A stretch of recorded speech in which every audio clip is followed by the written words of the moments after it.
আসসালামু আলাইকুম সকলকে। আশা করি সকলেই ভালো আছেন। আজকে আম্মুর একটা প্লেট নিয়ে আসলাম, এটাতে কিছু বানাবো।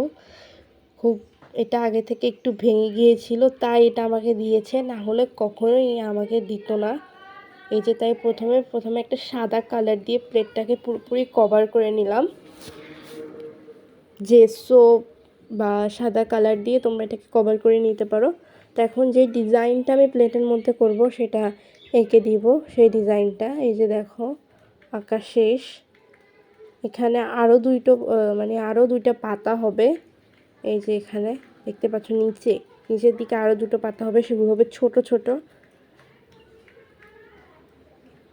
আমি এই পাতাগুলো আঁকতে আমার যতটা টাইম লেগেছিল, কারণ সঠিক সাইজ দিতে হচ্ছিল এগুলোকে, আবার একবার মুছছিলাম, আবার আঁকছিলাম, ডিজাইনটা একবার আঁকছিলাম একবার মুছছিলাম। এই যে দুইখানে ছোট পাতা দিতে হবে। তারপর প্রথমে ভেবেছিলাম এই যে দুইটা কালার দিয়ে কালার করে নিব, কিন্তু পরে আর এই দুইটা কালার দিয়ে কালার করা হয়নি, কারণ দেখছিলাম যে এগুলো দিয়ে কালার করলে এটা সুন্দর হয় না। তারপরে আমি ব্ল্যাক কালার দিয়ে পুরো প্লেটটাকে কভার করে নিলাম। আর এখন এটি তাড়াতাড়ি শুকোনোর জন্য দেখতে পাচ্ছ যে বড় তুলিটা দিয়ে ব্ল্যাক কালার দিয়ে কভার করে নিয়েছি। এখন এটা তাড়াতাড়ি শুকানোর জন্য আমি যাচ্ছি নাকি ছাদে রোদে শুকার দিতে, যাতে এটা খুব তাড়াতাড়ি শুকিয়ে যায়।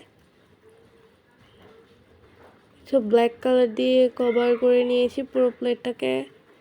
আর কফি কালার দিলে অতটা সুন্দর লাগছিল না, আমি কফি কালারটাও দিয়ে দেখেছি, তারপরে আমি চুজ করলাম যে ব্ল্যাক কালারটা ইজ বেটার।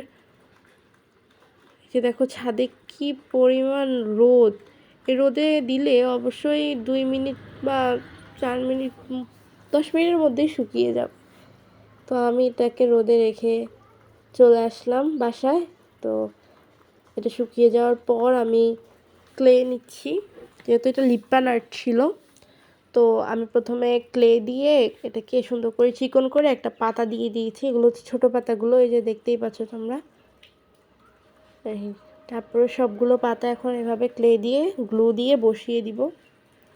এটা এখন শুকানো পর্যন্ত অপেক্ষা করতে হবে। শুকানোর পর এটাতে কালার করে নিব। তো চলো, এই যে কালার করে নেওয়া শেষ। মাঝখানের যে পাতাটা রয়েছে সেটা ব্ল্যাক কালারেরই, আর পাশেরটা অ্যাশ কালার অ্যান্ড তারপর এটা অরেঞ্জ কালার। দেখো এখন এগুলোতে মিরর বসাবো। মিরর বসানোটা সব থেকে টাফ ছিল আমার কাছে। একটা ভাঙা আয়না ছিল, সেই আয়নাটাকে আমি ভেঙে আরও গুঁড়ো গুঁড়ো করে নিয়েছি।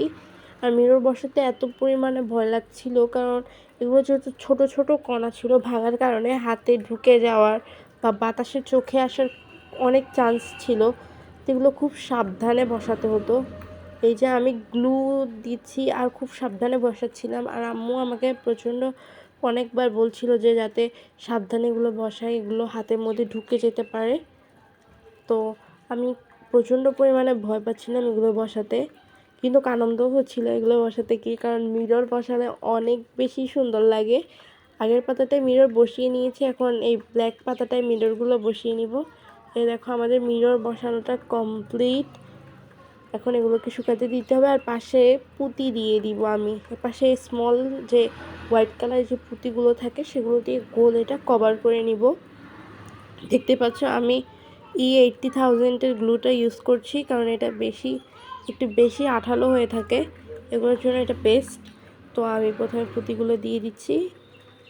আর হাতে আটা লেগে তো হাতের যা অবস্থা হয়েছিল। এই যে আমাদের পুরো গোলটা পুঁতি দিয়ে কভার করা শেষ। এখন আমরা সাইডেরটা বড় পুঁতি দিয়ে কভার করব। এটা হচ্ছে আমাদের এটার ফাইনাল লুক। কেমন হয়েছে জানাতে ভুলবে না। এই যে তারপরে আরও কয়েকটা বিন্দু বিন্দু দিয়ে দিলাম, এবার কমপ্লিট হয়ে গেল। ওইটা দেওয়ার পরে মনে হচ্ছিলো যে কিছু কম আছে, তাই আমি এই কালারটার মধ্যে একটু জরি মিশিয়ে এখানে কয়েকটা বিন্দু বিন্দু দিয়ে দিচ্ছি। আর ওই যে ছোটো ছোটো পাতা আছে, এই পাতাগুলোর মধ্যে একটু ডাল করে এঁকে দিলাম। এই যে দেখতেই পাচ্ছ, এটার মধ্যে ডাল করে ডালের মতো করে এঁকে দিব, তাহলে মেবি কমপ্লিট হয়ে যাবে। নিজের কাছে যেটা দেখতে সুন্দর লাগে না, আমার কাছে মনে হয় এটা অন্যের কাছেও সুন্দর লাগবে না। আমার জিনিস আমার কাছে অবশ্যই দেখতে সুন্দর লাগতে হবে, তাই আমি এই যে দেখতে পাচ্ছি এটার মধ্যে হালকা হালকা করে ডাল দিয়ে দিচ্ছিলাম। এবার এটা কমপ্লিট হয়েছে, চলো এটার ফাইনাল লুক দেখে আসি কেমন হয়েছে। সকলে জানাবে কমেন্টে। বাই বাই, আল্লাহ হাফেজ, ভালো থেকো।